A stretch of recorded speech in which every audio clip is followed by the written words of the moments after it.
What's going on, everybody? It's EricRayweather back here helping you take your game to the next level, and in today's video I'm going to be showing you how to play tough red zone defense in Madden 18.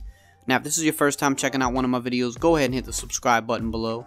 Make sure to hit the bell icon so that you join the notification squad and never miss an upload. So like I said, I'm just going to show you guys how to play tough defense inside the red zone today. I've been getting this asked tons and tons in the comments, so definitely wanted to get a video out on it for you guys. And I have to be honest, when I'm playing red zone defense, I don't really switch up too much from how I play regular defense. The main formations that I tend to stick in this year are just, base 3-4 formations, like 3-4 odd and stuff like that.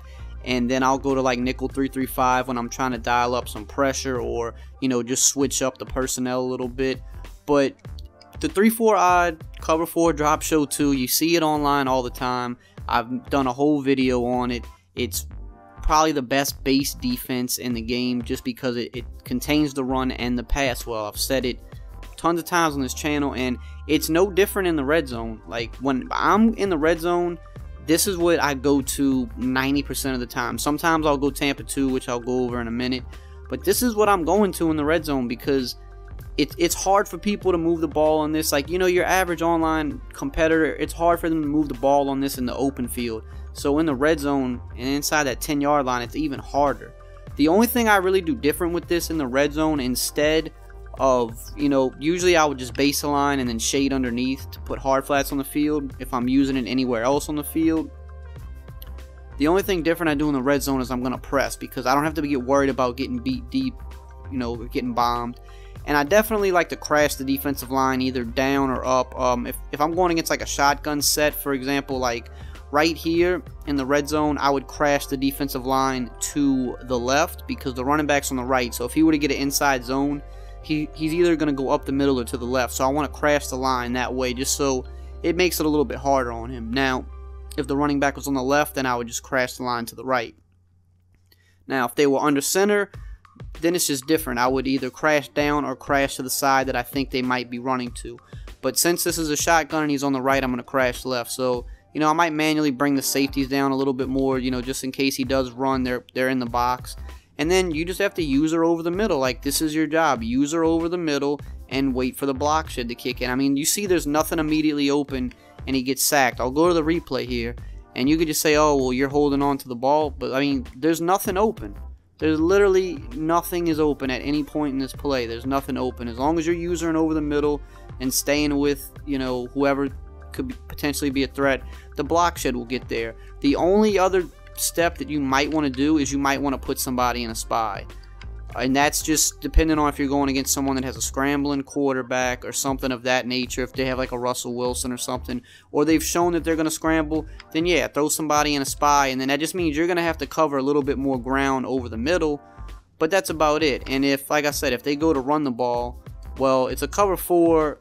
I mean, you can see, like, there's no really big running lanes. The run gets clogged up. That's why I go to this in the red zone. I run it as a base defense, on first and second down a lot, and I go to it in the red zone because, if they can pass on this and score a touchdown, congratulations, but it's not going to be easy. The best thing to do on this is to run a draw, flat out run a draw on this, but a lot of people just don't do that. A lot of people don't like running draws. They get scared to run a draw because they think that it's not as powerful, but the draw actually is good, and it's probably the best thing to run on this. And if you see in my gameplays, and I've got plenty of more coming soon, I run this in the red zone in my gameplays, and I get a lot of interceptions, or I force a lot of field goals because it's just not easy to pass on. Now, the only other thing I would do sometimes, I want to switch it up, is I go Tampa 2, because any type of cover 2 is usually going to be good in the red zone. And I do the same thing. I'll base a line and I'll press, and then I'm going to drop probably like the defensive tackle back into a spy here because I'm only going to rush 3. And that's it. So if they have a faster QB instead of the defensive tackle, I'll probably put like a defensive end if I needed someone faster. If I'm, like I said, if I'm going against like a Russell Wilson type. But other than that, I just put the defensive tackle in a spy, and again, just use her over the middle and just try to take away anything that's coming over the middle. Like, that's all you have to do, and just wait for the block shed to get there. It's that simple. It's easy to play red zone defense. It's easier than ever because zones play better.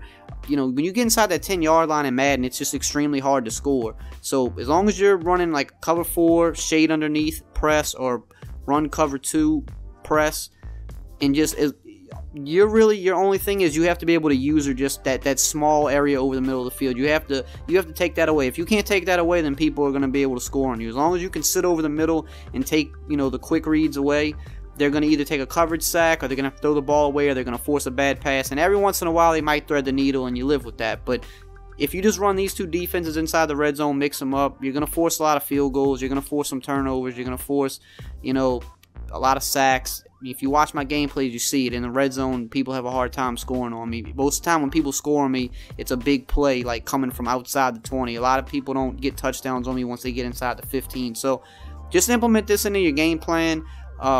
You know, it sounds simple enough, but it's what works. You know, nothing's foolproof, but you want to make it hard. That's all you want to do, is just don't make it easy on your opponent. And these two defensive coverages will not make it easy. So mix that into your game plan. I'm sure that your red zone defense will improve if you just use these tactics. And as always, if you guys enjoyed this video, just drop a like, comment, subscribe, and I will see you guys next time.